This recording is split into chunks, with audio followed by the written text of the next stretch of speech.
Okay. Whoops.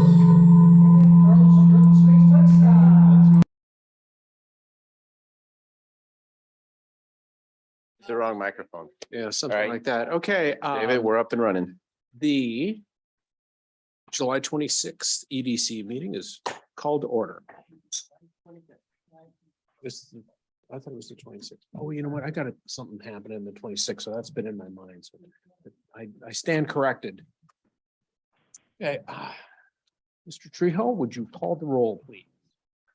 Commissioner Jacobs? Here. Commissioner Moons? Here. Chairman Pattershuk? Here. Now let the minutes reflect that Mr. Zelinski and Mr. Talbot are not in attendance today. Mr. Moons is attending virtually. And also in attendance is our council liaison, councilperson Greg Carl, along with Don Doty, our senior planner, and Bridget Waters, our assistant, and myself, Carlos Stroh, the director of planning and community development. Fantastic. Thank you, Mr. Trejo. Public comments, seeing that we do have some public here today. Do we have anyone online? Chairman, there are no attendees online. Okay, is there anyone in the audience which would like to state their case? Hearing none, we'll move on. Business communication. Business communications plan. Chairman, as part of our business communication plan and initiating outreach with local business leaders and members of our community.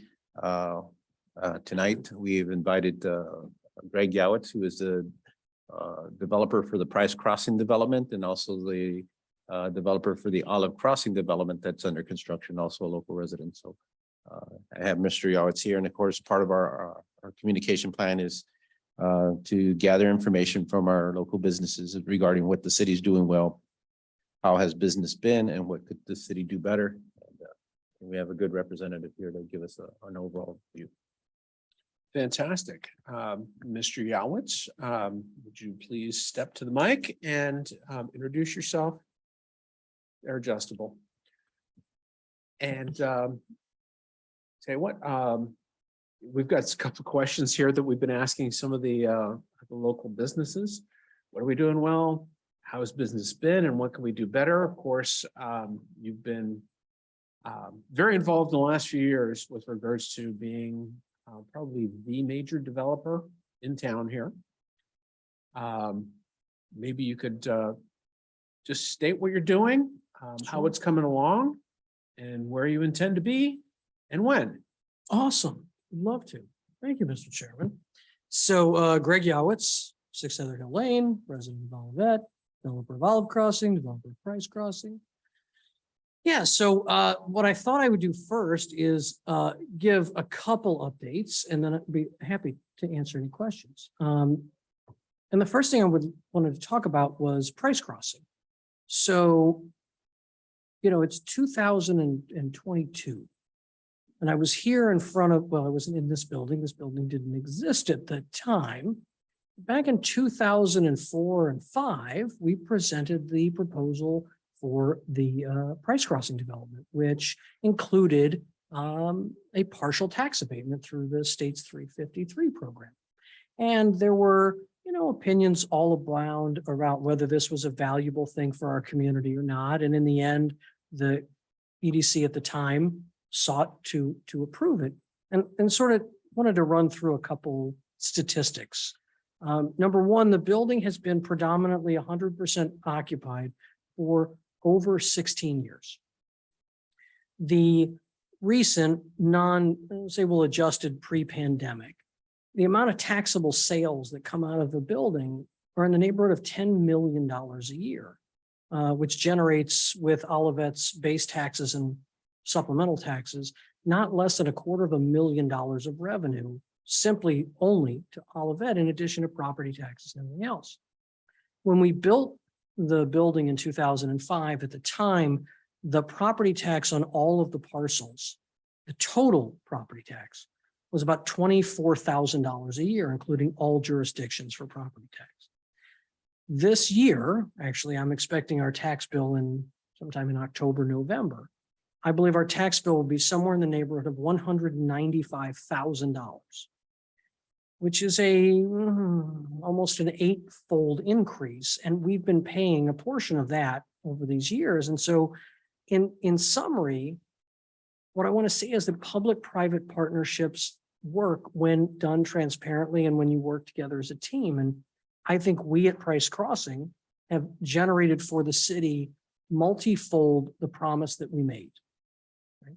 And the district, the school district, who receives the predominance of property taxes, has seen a massive increase in their flows from a building that has no load on their district, well beyond what they would have ever seen before. The city's seen great growth. We've seen jobs. We've seen new businesses. We've seen a reason for people to want to be in Olivet, which as a resident is sort of why I do this. So there's that. Small fact.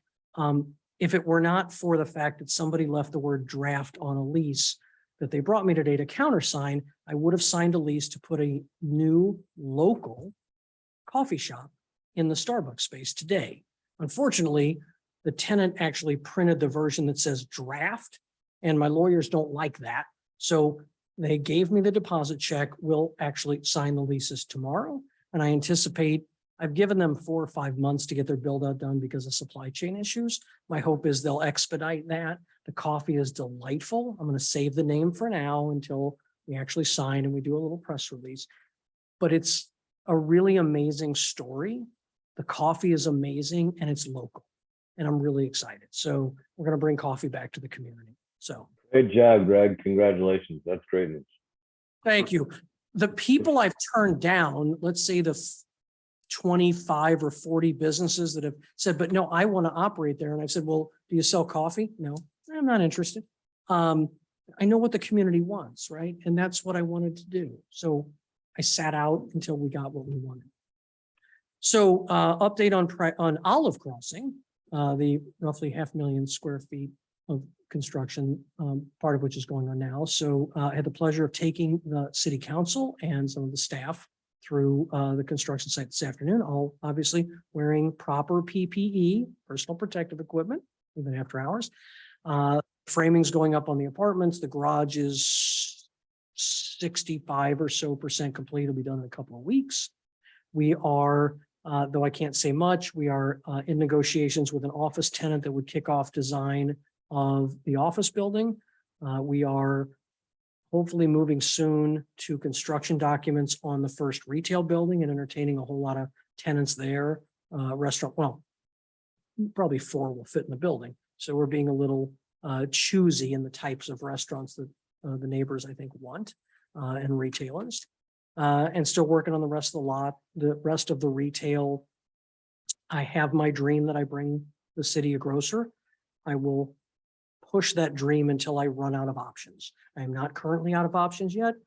I'm stubborn, just ask my wife, and I'm going to keep trying. And so things are moving along really well. I mean, the projects, I can't believe it's been 8.5 years since I first called my attorney and said, I've got a really bad idea. But it's going to be great. It's going to be amazing. It's going to provide jobs, revenue, and it's going to provide services the community wants. And again, it's going to give people the reason to answer the question, why do you want to go to Olivet? Why do you want to live in Olivet? Why is Olivet important? And that's what I want. And I want to work with, I'm working with other developers to talk. We're all sort of doing this as a team. So yeah, so that's sort of my update. Questions about that before I answer the questions? Yes. Right. Okay, there you go. Hi. Hello. What you have planned for Olive Crossing, is it symbiotic? Is it competitive? What's the relationship with what's going on catty corner on the other side of 170 from your project? So I'm not 100% sure in that I'm not fully versed in what the plans for the U City project are, other than Costco and the rumors that I've heard of their tenancies. What I would say in general is I think they are symbiotic in that they will feed off each other, because I think we are going to have a differential product. Their product, as I've heard it, and I can't attest to it, is that they're going to have more drive-throughs. They're going to have more quick, casual, fast food kind of things. This is all I've heard so far, where we're over the years have evolved to much less of a focus on retail. We'll have restaurants, there'll be 3, 4, 5 at least, but it's not that sort of transactional drive-through food kind of an operation. And so I think it'll give people a reason to come to the intersection, because on one side you'll have your drive-through restaurants, your Costco. On the other side, you'll have your hotel, your apartments, your office space, your spend time in our public nodes, possibly outdoor concerts in a small bit, so I think it's just a different class of development, but I think they're complementary. And look, if they succeed, we succeed. If we succeed, they succeed. So I don't see us as super competitive, because some of the uses and users they're looking for, to be honest, I'm not interested in, because I don't think it fits what we're doing. Just a quick question, based on what you said, it seems like demand for everything you're trying to market at this point is fairly good. Demand is very good. Okay. I wanted to clarify that, right? There were no gaps in there that you saw, so. No, I mean, look, it's been an interesting time these last 3 years with the pandemic, yet in its fundamental state, real estate is about location. And what about this location is why it's so great? Is number one, it's in the middle of everything. Number two, it's over 140,000 cars a day that pass the site. Number three, our own demographics of just Olivet, income increased almost 40%. Population before all the apartments open increased 10%. And we have 67% of our population with a bachelor's degree or higher. This is where restaurants and retailers want to be, because the disposable dollars are here. So we have the access, we have the visibility can't be beat. We're at the corner of a highway and a major arterial.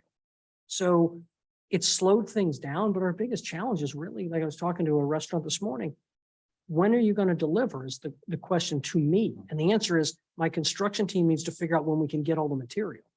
As an example, for our apartments, in a warehouse, we already own 181 air conditioning systems for the apartments because we could get them.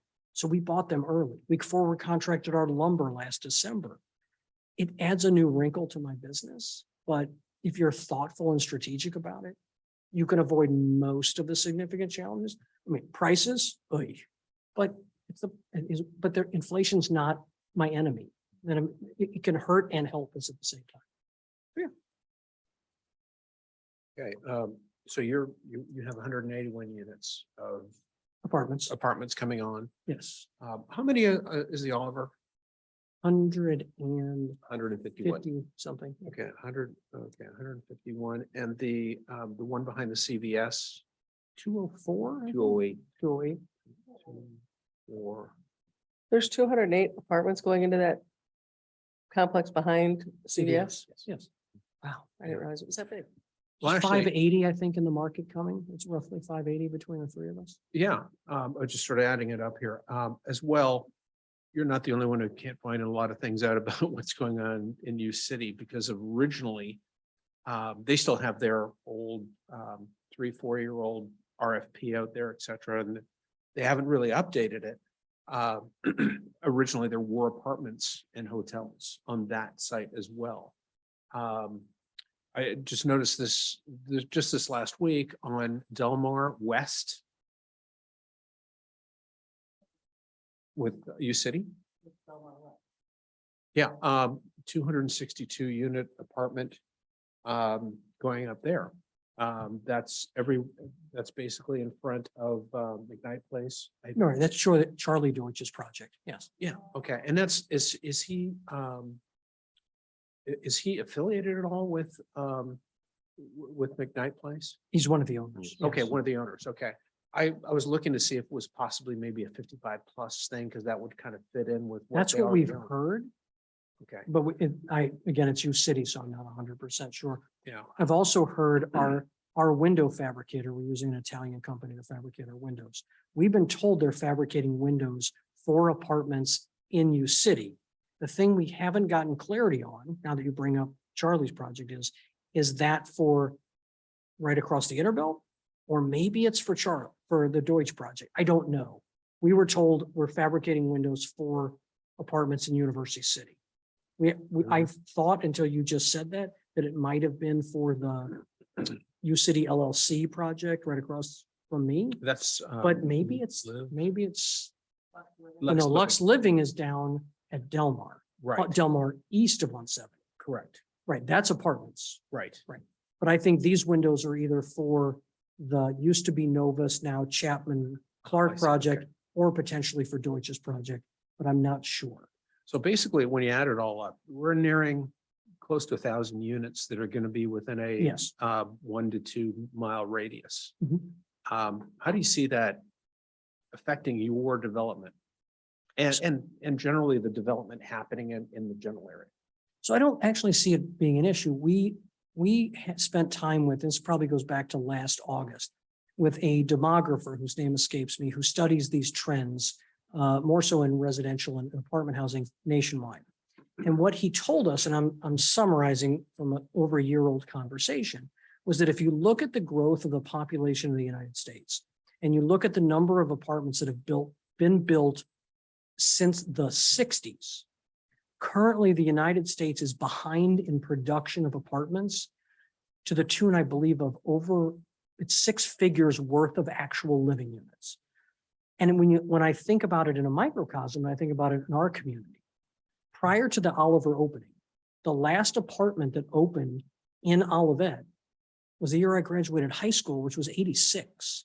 And so what we have, I believe, and this is not just Olivet, but this I think is Creve Coeur and U City and Clayton for the most part, the housing stock in rental units.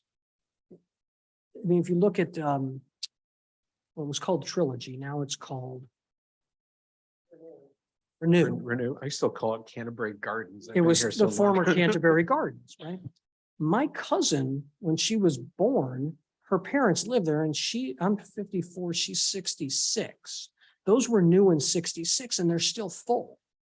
Why? Because people want to live in the middle and they're living in apartments with 8-foot ceilings because there isn't anything else. And so I believe this growth in new units can spur redevelopment of antiquated stock or make it more affordable, because when people move into the newer stuff and the older stuff gets vacant, it can actually have negative pricing pressure in a positive way, which can make those units more affordable. And so I'm not concerned about it because I think it's a healthy economic cycle and it brings new things in, which then can help either make other things more affordable or cause positive redevelopment. Well, you're kind of hitting on something, because if you look at the development, which is west of 170 on Delmar, those were 2-story. I'm not sure how many units they had. 4 families. Yeah, they're 4s Yeah. mostly, 4s and 6s probably. And they're, it's interesting because in a lot of those situations now, this is U City, which is a different school district versus where we are. In a lot of cases, these types of apartments tend to be cash cows. You don't necessarily have to put a lot of money into them and they'll still rent out because people want to be in a location that they want to be in. Do you see the potential for that sort of development happening at all along Olive as we have? Because we have a number of rather old, as you have hit upon, apartment buildings that are not necessarily in the type of demand that people are looking for generally, not given the location. I can't say, obviously, none of us can predict the future. And again, to one part of my argument, which is if there's a movement into the newer stuff and it creates a void in the older stuff, there's a couple of options there. One is exactly what you talk about, which is now they're vacant. Now the owner wants to redevelop them. The other potential is they have to lower rents to get people into them to make them more attractive. And in that case, that creates, if you will, sort of less of an economic differential in the world. And so people who couldn't normally move into Olivet economically might have that ability. Predicting which way that one's going to go, obviously we can't say, but it's a supply demand curve thing. If there becomes too much supply in a certain type of older building, then demand is going to wane, prices will drop, they become more affordable. Or to the other scenario, they become redeveloped in some fashion. how it'll shake out.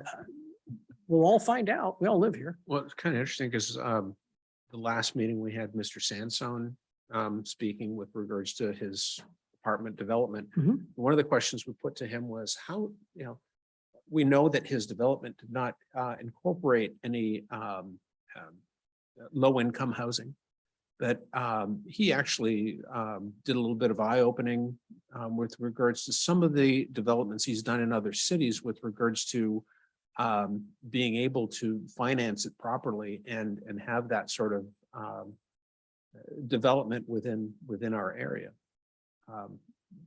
Are you privy to any of this information, or have you looked at this sort of thing? I mean, I'm aware of certain types of development that involve affordable housing and federally subsidized housing that gets you affordable, which in a project where you could have sort of a mixed rent stream, where there are units made affordable by subsidy and market rent units. And so it's not something I've done before. I mean, I've never built an apartment building as large as we're building in Olive Crossing. I'm able to do that because I have partners who do this as a business. So it's not really my mainstream, my mainstream business is retail. I'm sort of learning on the job, but I have the right partners with the experience to do it. So I know it exists. It's just not really in my wheelhouse. Good. Mr. Moons, we don't want to forget about you online. No, I'm fine. This is good conversation. I'm here. So then your questions, what is the city doing well? I'd say predominantly the key to solve a whole lot of problems in this world, not just like doing it well by the city, is something the city does by its very nature. The city communicates. Right? Lack of communication breaks down everything. More so in our current political environment. That's a story for another day. But that's what I love about all of that. Not just the fact that I'm a resident, but I've heard this from other people who are non-resident property owners, is that it's easy to talk to the city. It's easy to reach out and communicate. It's easy to have a logical conversation. Sometimes if you were in my shoes, not my shoes, if you're someone who's used to cutting corners in the development or construction business, you might not like it here because we don't do that. And then when I educate some of my friends in the business, like, hey, it's great to do business in Olivet. There's one sort of rule. Don't cut corners. Just do it right. And everything will be great. The city communicates, right? Whether it's planning community design, whether it's EDC, whether it's the council itself, whether it's the police, whether it's the fire, it's communicate and be honest. And that's what I love about the city. There's no games, right? Just we just work together. And I love that, right? And then how's business been? Pandemic aside, right? Been great. And during the pandemic, gets back to my first point of communication. I spoke with the city, with Barb and Carlos and others numerous times to figure out what we could do collectively as landlord, tenant, and municipality to ensure that everybody got through it. And everybody got through it. I mean, the Starbucks closing, it has nothing to do with the pandemic. That was during, it's October of 20. Yeah. But aside from that, all my tenants are still there. They made it. Why? Because we work together to find ways not to break rules, but to make it work. And then again, it's what I love about sort of being the resident developer here is we work together, not for what I want or what you want or what the tenant wants, but what we all need in order to get through. And so that's in how business has been. It's been great because we work together. My tenants had challenges. Fallon still doesn't open on Mondays because they can't hire enough people, right? Which being in the food business. But we're all getting through it. You mentioned your occupancy, your tenants have been there for a long time. I understand that the credit union is building its own building. So the credit union, after 15 years, will be leaving November the 30th. They alerted me to that about 3 days ago. I've known for over a year now. When they told me they were leaving, I asked them why they were leaving, and they said, well, the space is too big. And I said, well, I would have talked about cutting it in half for you. Well, that ship had sailed. They'd already bought the lot. They were already planning. So, they made their decision. They cut their die. So they had until the end of this month to tell me whether they were leaving November 30th or January 31st. They let me know. What day is today? Correct. On its own. So they let me know someday last week, we'll call it Wednesday, that they were going to be out the end of November. So I have a list of people who've been calling me for almost a year, asking when they're going to be out. So I'm going to meet with a tenant Thursday. So if this works, I may have a backfill tenant by the end of this week. Again, because Olivet is in demand, because why? We have 250,000 jobs within 5 miles. We have 250,000 people within 5 miles. We have the traffic, we have the economic. So, yeah, I've known for a while. It's fine. What kind of people are interested right now? Are you looking primarily for another financial institution? So the tenant I'm going to meet with and talk to Thursday, without giving too much away, sells something at retail. Is not in the financial services business, which then will challenge me with, what do I do with that canopy if I don't need it? Because their product will not fly through a pneumatic tube.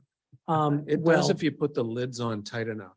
But it's not but it has nothing to, they sell something at retail and they're not a restaurant. How about that? So we'll see. Maybe, I don't know. So yeah, it may not be a financial institution. I may be generating more sales tax than I had originally planned. And then what could the city do better? I mean, you could, lower permit fees. Timing of permit fees, that's easier. Timing of permit fees. So when you build a, say, $55 million building, it might be more partnery with the developer if everything wasn't due up front at submittal, because what if we'd never build it and those fees are non-refundable? Let's say hypothetically you paid $136,000 for a building permit. Not that you didn't think you were going to build it, but it's not just about me, right? Other people are coming. We want to encourage developers to come to Olivet. So permit time, that'd be my big one. And it's not that big. So, yeah. What else? Another question for you. The site for Olive Crossing, it came to be known that there were a number of environmental issues. Can you speak to some of the issues? Well, you had MSD, you had, I think at some point I heard. Oh, that when you they say were doing- environmental, I think of one thing, not something else. And also there were apparently in the 60s or something, they were manufacturing creosoted phone poles or something, I remember hearing. Sure. And, yeah. So, Was there cleanup and was there any unintended issues with regards to building? no, it turned out things were not nearly as bad as we were led to believe they might be from the gas station that was there, from the former creosote. There were apparently they did something with creosote and telephone poles. We did phase 2 testing, found no issues. Turned out the gas tanks were never leaking. We drilled 12 holes in the ground to check that. And then from an environmental standpoint, depending on how wide you make that definition, right, there was a storm channel that ran through the site.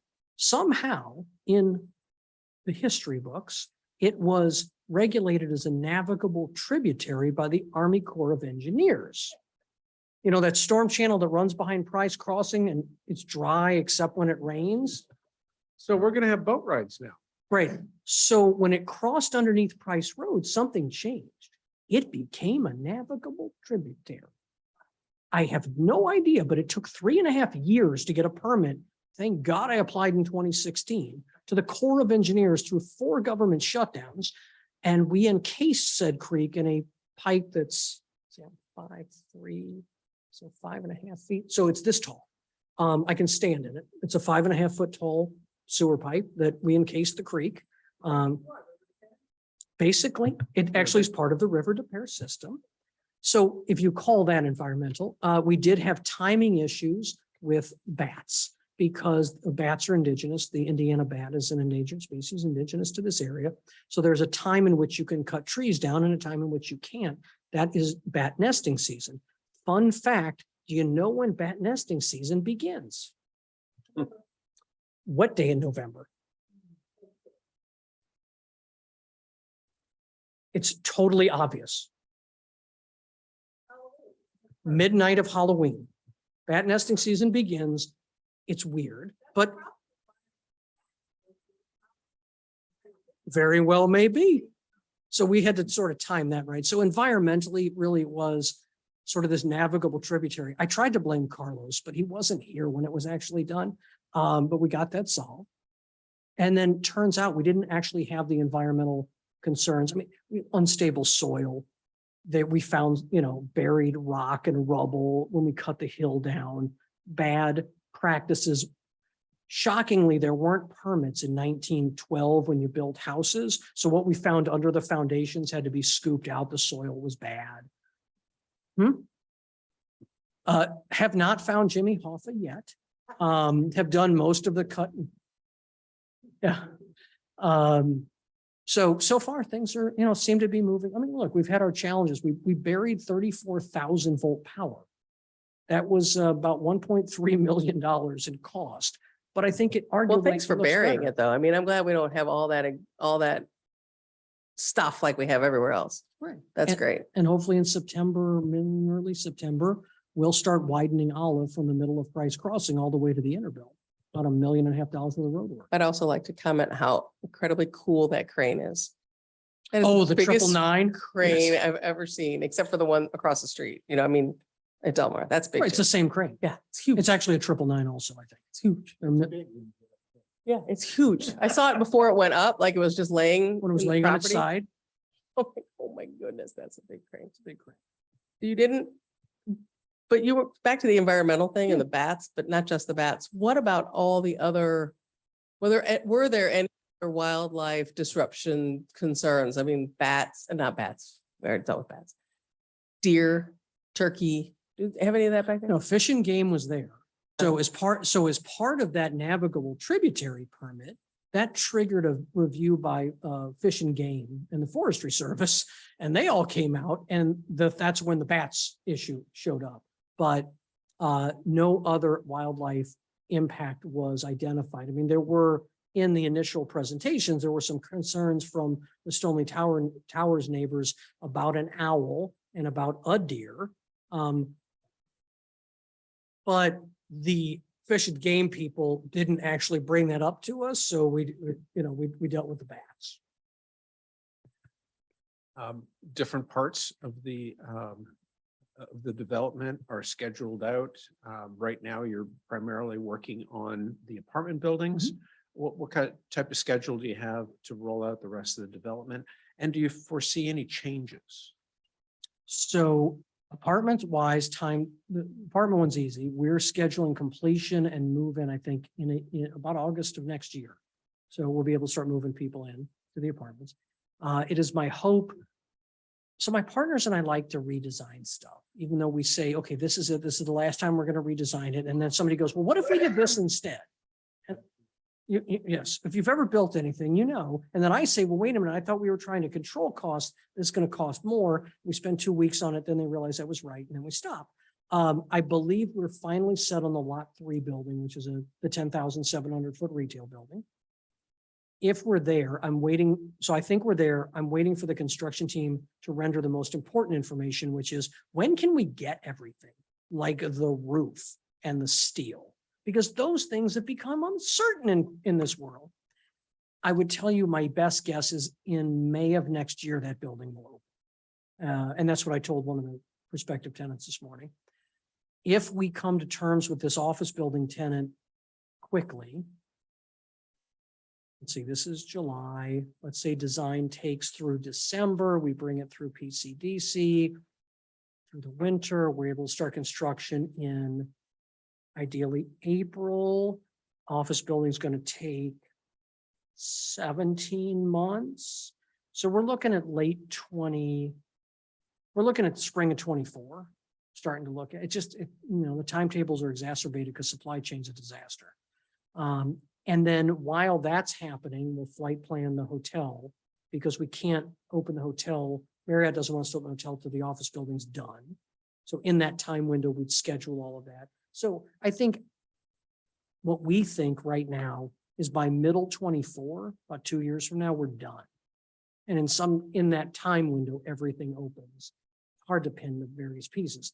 If I lock a grocer deal up, I'd obviously jump on that immediately. If not, we'll build the design and then build the other retail buildings. How's the market for hotels? Oh, the market for hotels is great.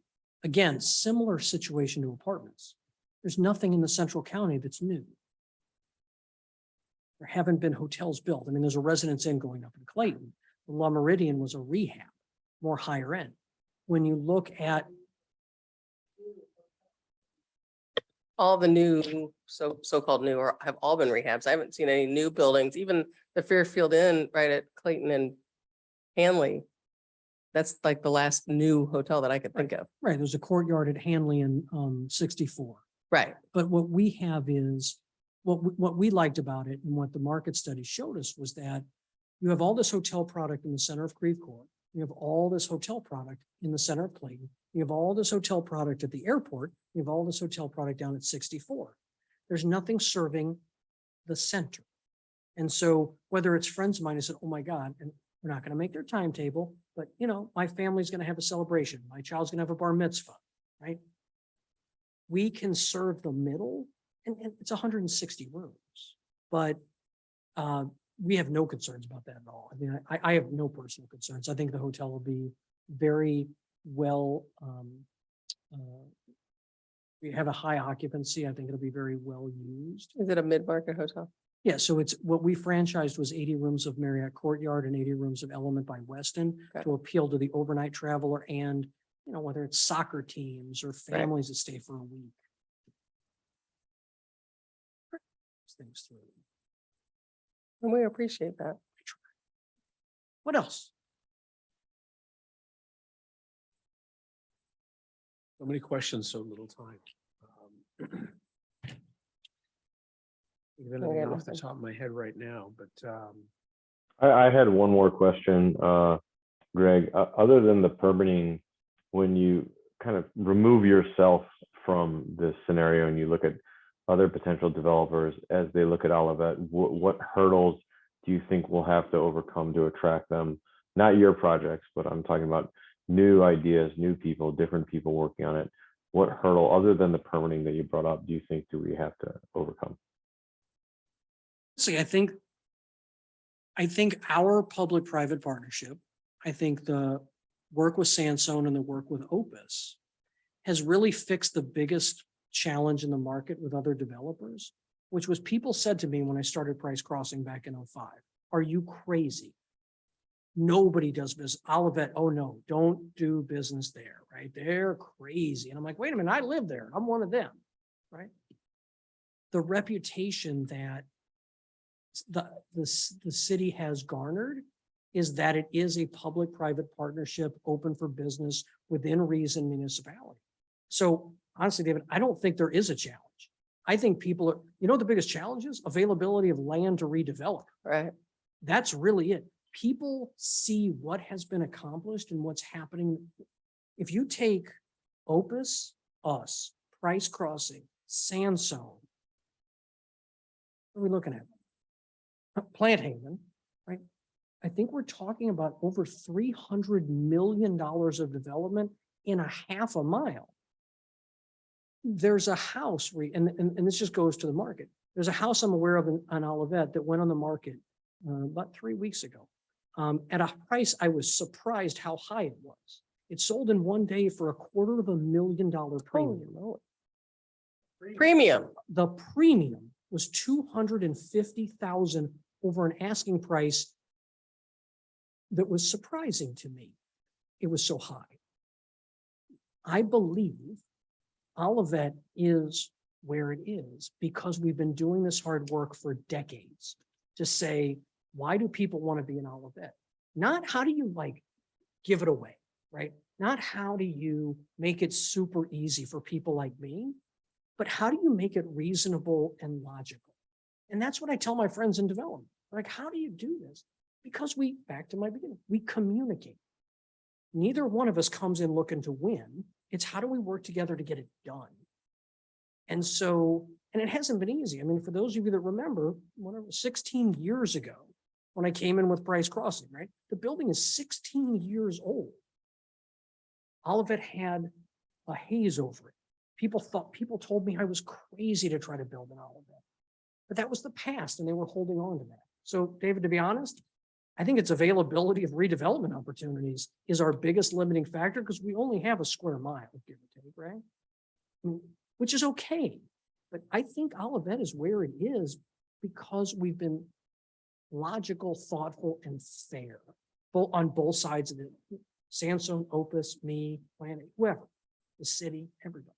So I don't know what, well, maybe we need to annex another city, absorb another city. Go away. Stop it. Stop it. Careful, careful. This is a public meeting. Please stop it. Say what, you actually, an interesting point here because it was 06 when we actually got the public involved and we actually put a comprehensive plan together to see where all of that was going to go in the future. We are going to be revisiting that. And I think that, looking at the change that has happened and it's been prescribed change. It's not something that's really happened overnight. I remember there were 3 different levels of development that we had. And, we're pretty close, I guess, probably to the middle side of that, not really the high development. But given the lack of land, I've always said in these meetings, and people get tired of listening to me, there's only a limited amount of developable land here. We have to be careful how we use it, and we're only limited to not huge developments. But going forward, how do you see what you've done, and how is that going to springboard things that could be done in all of that, like blue sky sort of stuff? Right. Look, blue sky sort of stuff gets you to compounding growth. Projects that will take eons, right? Like across Like yours. 8 years Like Right. yours. Yes. to completion, a decade, right? It takes time to pull off larger projects. I think it just raises all ships and all of that. I mean, I think as opportunity comes, it's just hard, right? I mean, the way that Olivet and generally St. Louis County was developed over the decades, you've got numerous small lots that are irregular shape. It just wasn't planned because it was done so long ago. And you just have to sort of own it. But at the same time, you can't say in the name of growth, we want to displace residents. And that's not the right. It's sort of, and I don't mean it in the wrong way. I mean, it has to be opportunistic. What's the opportunity? What's the pluses? What are the minuses? What are the trade-offs? And then that's where that communication comes into play, where a developer comes in potentially in the future and says, hey, we want to take out these buildings and these houses and all these apartments do this big thing.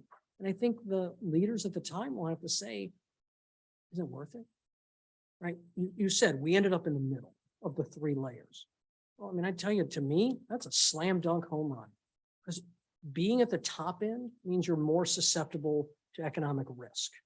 And if you're at the bottom end, then you didn't really succeed. Well, if you sort of hit that median, if that's where we ended up as a resident and a developer, I'm sort of like thrilled with that because slow and steady wins the race every time, right? So it's interesting with all of that. I mean, because we have some industrial areas which could be revitalized into something else. It's economic factors beyond our control. Will certain industries go away and then there's vacancy and then there's ideas that get generated. But the days of massive shredding of subdivisions for retail, I believe that's days gone by, right? So it's really going to be adaptive reuse, either in those structures or some slight consolidations. I mean, look, the city identified Olive Crossing's land mass for redevelopment 69, and the year after I was born, right? It's been 50 years. So good things come to those who wait. You shouldn't have to wait 50 years.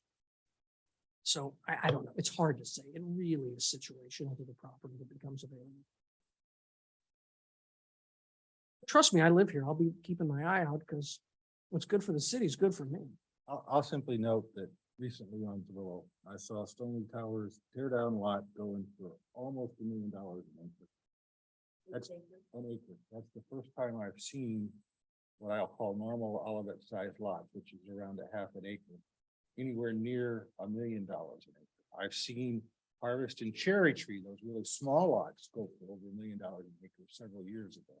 But they're so small that that's like a total of 100,000, whereas this one's close to $500,000 just for the tear down.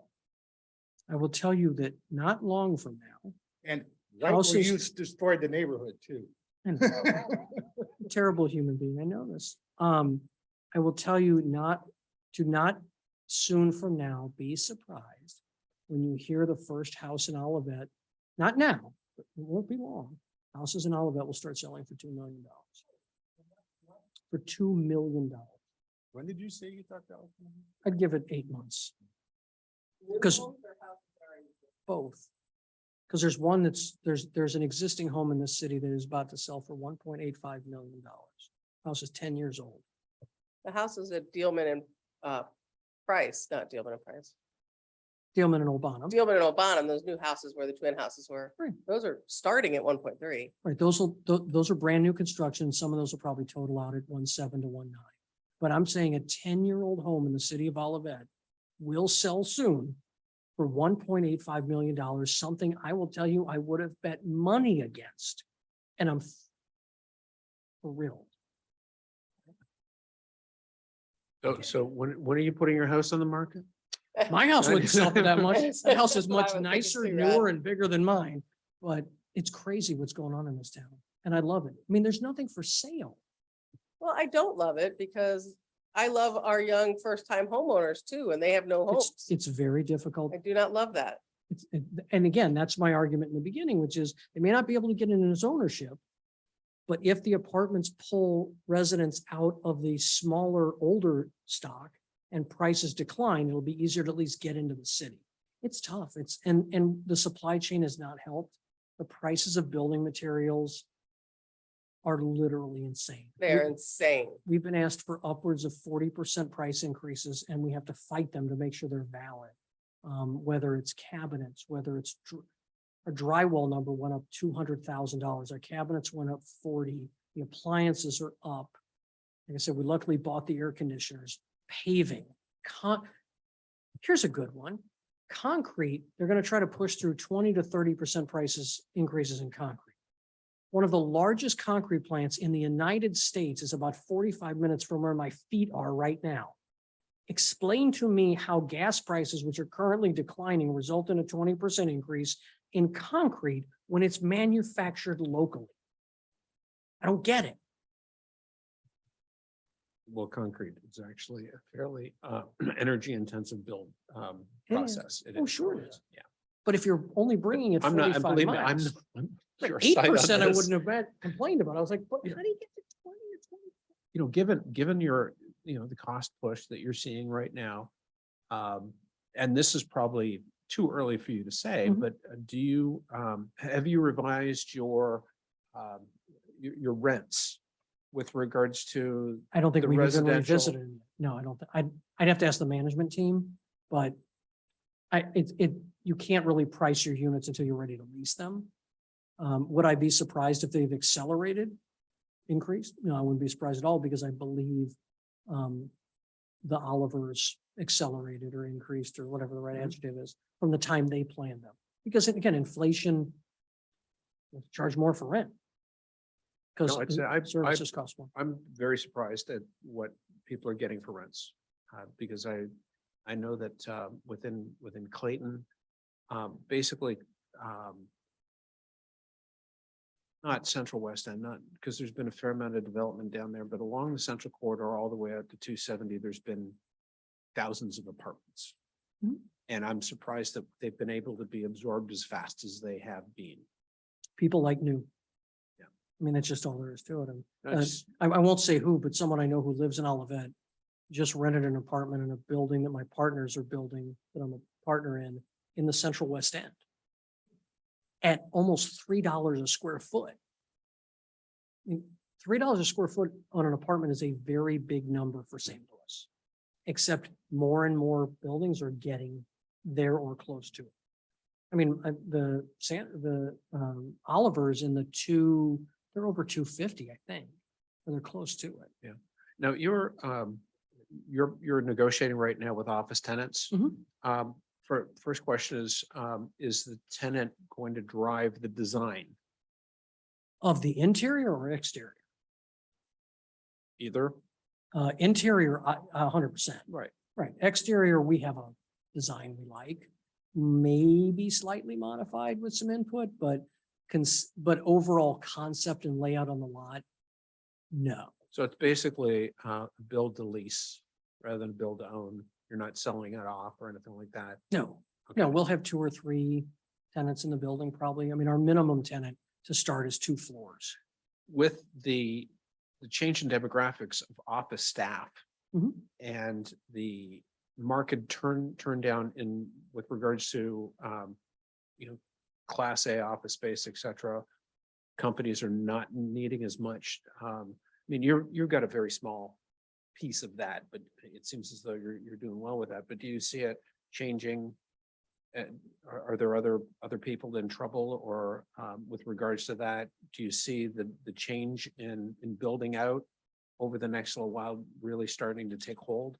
Well, I think the real challenge in office space is in sort of so there's generally the 3 grades are A, B, and C, right? A is the best, has the most amenities, newest, nicest.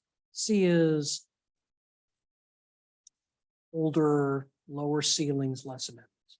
C is having the most challenges of any space because in that, a lot of the dense worker environments, the job can be done remotely. Except in A space, what you have is the need to collaborate. Businesses can't grow, collaborate, have culture, sell remotely on a mass basis. And so where at least I shouldn't say my whole team, there are those that have their concerns. If you build brand new product that is energy efficient, has UV technologies in the air conditioning and in the lighting and touchless everything, and not to mention is visible to 120,000 cars a day and has branding opportunities as an ecosystem with a hotel and restaurants and apartments and is in an amazing municipality like Olivet, I don't really worry about it. There are very large corporations that are shedding their dense office space even within A, except it costs a lot to renovate those buildings. And then in B, the problem is the buildings are older and they don't have the right filtration systems. Then you have to so everybody's taken a bit of a hit. It's taken us longer to lease than we expected. I think we're going to be just fine because we have a product, which is we're in between Clayton and the airport. We're on 170. We're in an amazing area. We've got services all around us, enhanced by what's going on in University City. Right? What could you need that you can't get at 170 Olive in 2 years if you work there? You can get on the Centennial Greenway and ride to the Mississippi or the Missouri. Park your car, you can stay in a hotel, you can eat dinner, you can hopefully buy groceries. You can get enough toilet paper to build a house with, right, across the highway, right? It's exaggerative, but it's true. It becomes the Brentwood in 64 of 25 years ago. Everything you could need is at this intersection, except you don't have to go deal with the flyover ramps and everything down there. You do it right here. I'm obviously fairly positive about it.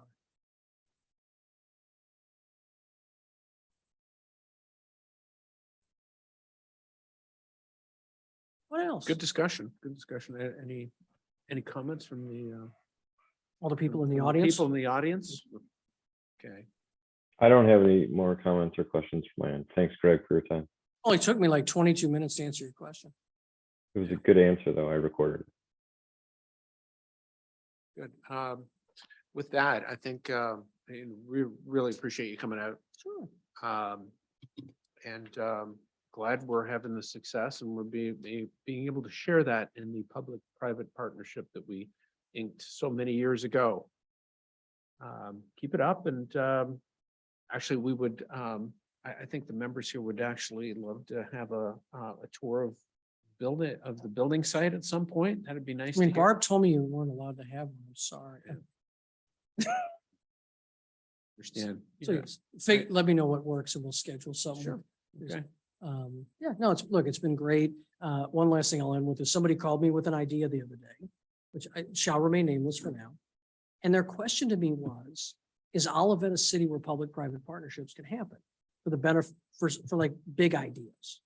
And I said, call Barb and Carlos. The answer is yes. I don't know if anything will come of it, right? But that's what I love, is that somebody called me to say, is Olivet better than, I won't slam any other nearby cities? And I said, yes. And I'm not going to guarantee you it'll work, but they'll talk to you and they'll communicate about it. Maybe something big happens. That's how communication's big ideas, not, oh God, you got to go to that city. And because I'm dealing in a number of those cities right now where I don't actually want to be there. I want people to want to compete for sites here because it's good for all of us. So yeah, happy to do it. And you know, you want a tour, we'll set it up. And hopefully I'll be making tenant announcements. Well, thanks for keeping us up to date. Sure. I'm going over. Thanks, there. Greg. Thanks. All right, with that, individual business outreach. See if anybody had a chance to talk to anybody this past month here. I know I have not. It's difficult. It's actually difficult to get out there, and usually whenever I utilize some services within all of that, usually ask the few questions that we have here, so.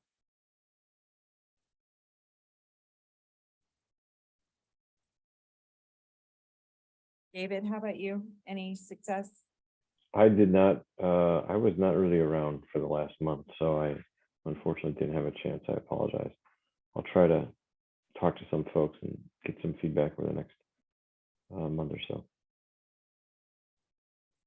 I have been spending the last several weeks pretty much 20 hours a day down at my new place. So no, I have not.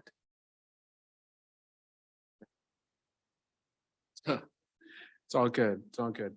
Okay. 5-year economic development plan is on the agenda. Carlos, was there anything specific? There's a couple of handouts that Don put together for members, kind of giving you some updates of where we are with licenses. And again, this is Okay.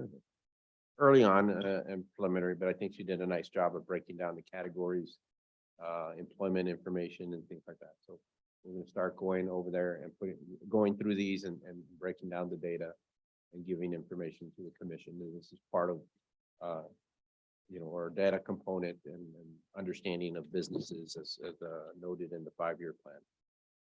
I definitely want to stress that this is a 2-day type of a thing, that this is what, or as many as have responded to date, it's about 60% of the entire business universe as we know it. Although we're still getting in business licenses. I got 2 in today. So they are due in May, but we did not send our mailing out until very late. And I know that there are a couple of places that have been reticent because they're afraid that we're going to charge late. So I'm like, nope. We just are moving forward.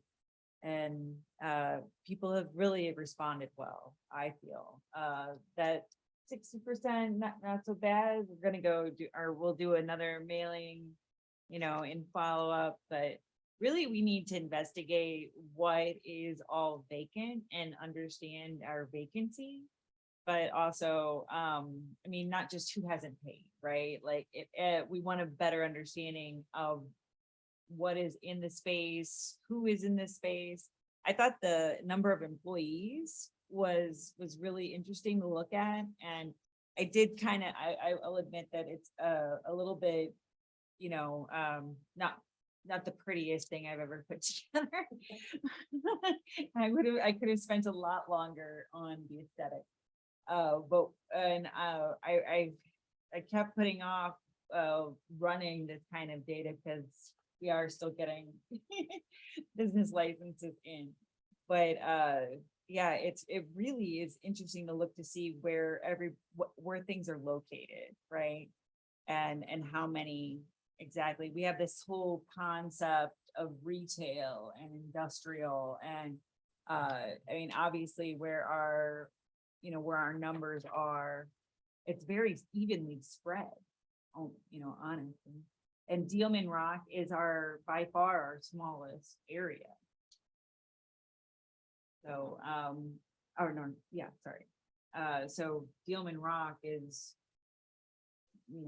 less than half the size of Dealman Industrial, but they have a lot of businesses in that area.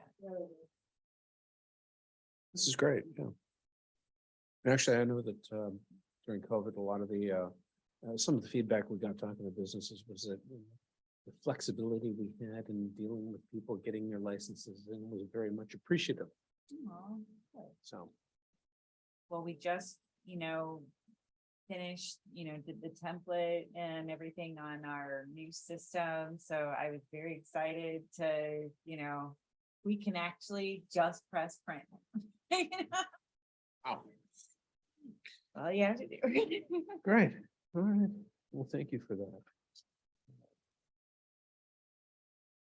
And that's basically 5-year stuff. Yeah. Okay, good. All right, other business, we got some meeting minutes here that we can have a look over. I think we had these in advance, is the same ones that we had. in That is advance. correct. I am not a voting member, but I do see one correction, which is this says Planning and Community Design Commission. No? Yes, Oh, my apologies on Yes. that. I didn't pick that up. Look at those quick eyes. and you caught it before I could mention it because I saw it online. But appreciate that, Mr. Carl.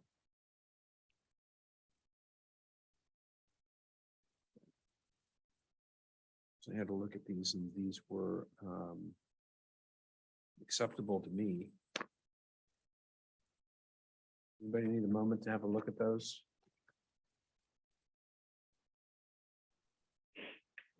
They look good to me. You want me to make a motion to approve the minutes?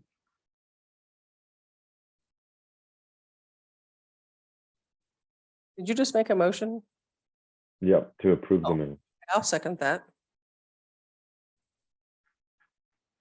Okay, On the motion to accept the meeting minutes, Commissioner Moon, Yeah, Commissioner Jacobs, Yes. and Chairman Patterson. yes, Motion both. Meeting minutes from May 23rd and June 27th are passed and with the correction regarding the title. okay. Other business reports, city staff?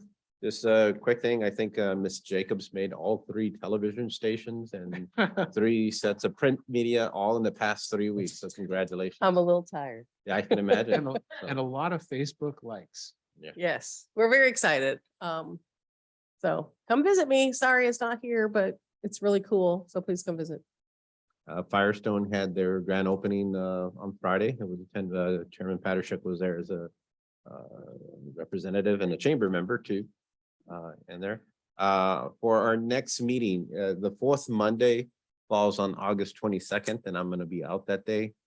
So if possible, we can reschedule to the 5th Monday, which is August 29th.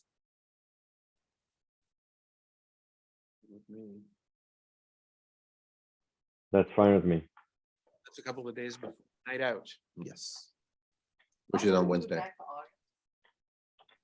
Actually, you know what I kind of like is usually August, the end of August and into September is usually a lot drier. Well, it's always hot. I mean, usually it was in June. But the number of times it's been really rainy.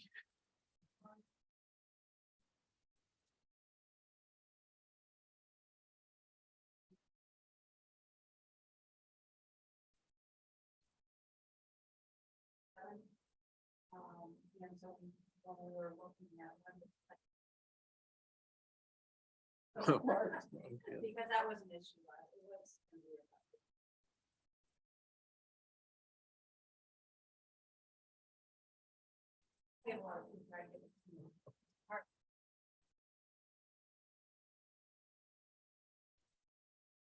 Dude, is it now more in line with the national night? Or does it still have nothing to do with the national night?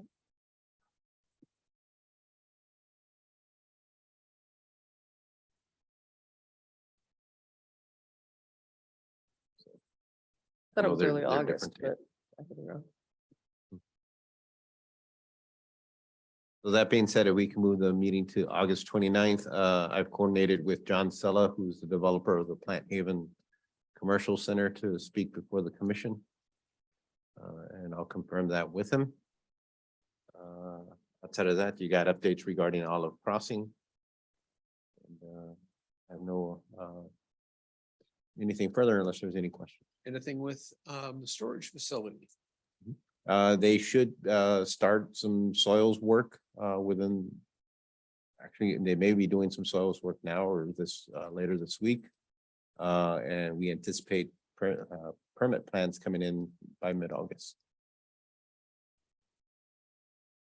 I know I saw a dumpster and some dirt. Yeah, so there's some soil remediation that they have to, well, I don't want to use the term remediation because it's about the compactness of the soils that they have to work on, so. And anything with Opus? No, up to date, I don't have anything. Well, I haven't been back there, but they've cleared the land, have they? Yes, they've cleared it and they seed and strod in there, so it's still set. The roadway network is still in place.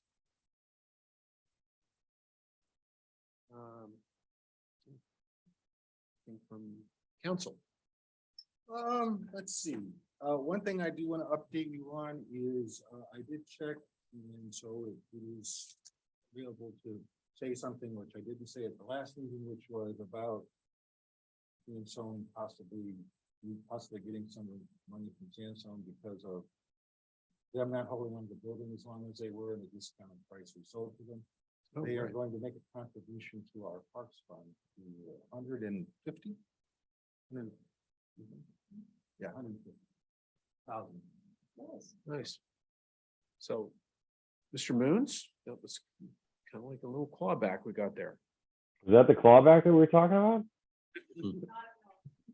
I'm sorry, I can't hear But the idea behind it is that they were supposed to buy and hold for longer, but they're actually selling the property.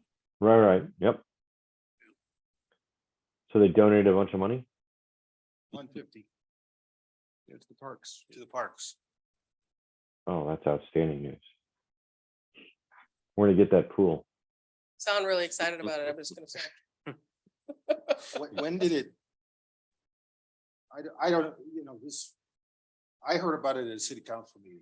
I don't know exactly when it's supposed to take place or if the transaction is just been agreed to. Was that initiated on the city's part? There Or was some discussion from our Okay. part, yeah. did it emanate from our discussion here at all? Probably better off to talk to staff about that. Okay, It was a conversation that we had with our attorneys, and then the attorneys talked, and then Mike Sansone and I spoke on it. And it was really just somewhat reflective of the discounted price of the property. And so it was, it was not something they had to do, but it was something that we negotiated out.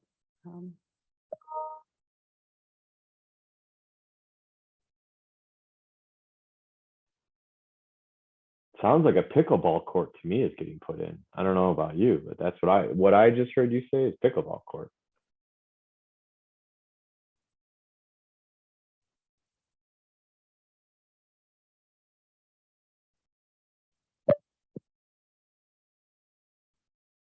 No. oh, it's on now. And was there any indication of who the suitor was, who's buying, or is that public information? That is not public yet, that we should discuss. That's it? public. I don't have that at I'm been struggling with my computer here. I locked myself out. And you cut our I can mics tell you too. who it is, but I can email that out, who they are. They're a firm, they've been buying up a couple of, they've purchased other apartment complexes in the region. And their intent is just to manage these apartments that have been built. Okay, so professional management company is basically what they are. Okay, fine, yeah. I mean, what, yeah, Leaseholder, yeah. or yeah. Owner. All right, And basically, they were interested, part of this is because of the timing of this, and some of what made this possible is because of the opportunity zone. So Ridge House did take advantage of being in an opportunity zone and use that as part of their financing tools. And again, that's just a way that they get their private equity. It doesn't impact anything else.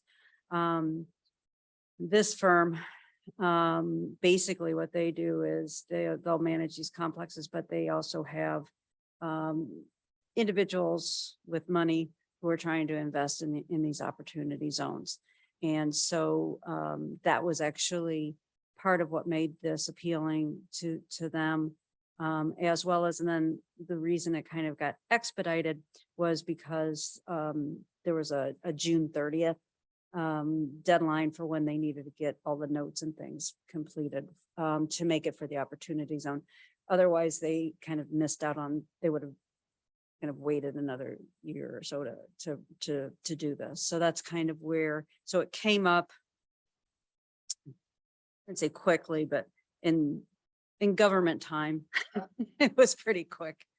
But it does kind of show you that the opportunity zone, people are interested in it. And it is something that businesses are utilizing. It's kind of funny because it's so outside of, it's basically just private lending, that the city doesn't really know who always uses that or not. So it's kind of an interesting asset that we have.